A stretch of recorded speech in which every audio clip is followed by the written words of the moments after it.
నమస్కారం ఘంటారావానికి స్వాగతం. ముందుగా ప్రధాన అంశాలు. వైకాపా 5 ఏళ్ల పాలనలో వ్యవస్థలన్నీ కూలిపోయాయన్న చంద్రబాబు. ప్రజల నమ్మకాన్ని నిలబెట్టుకునేలా పనిచేస్తామని వెల్లడి.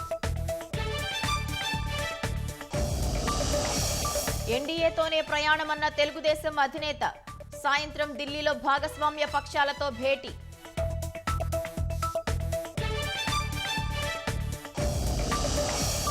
అంబరాన్ని అంటుతున్న తెదేపా శ్రేణుల సంబరాలు. కొబ్బరికాయలు కొడుతూ మొక్కుల చెల్లింపులు.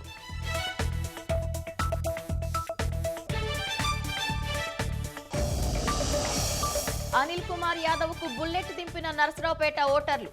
నెల్లూరు నుంచి పల్నాడుకు వచ్చి ఘోర పరాజయం.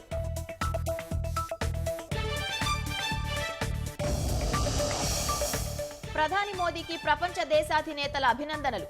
భారత్తో కలిసి పనిచేసేందుకు సిద్ధంగా ఉన్నామన్న అమెరికా.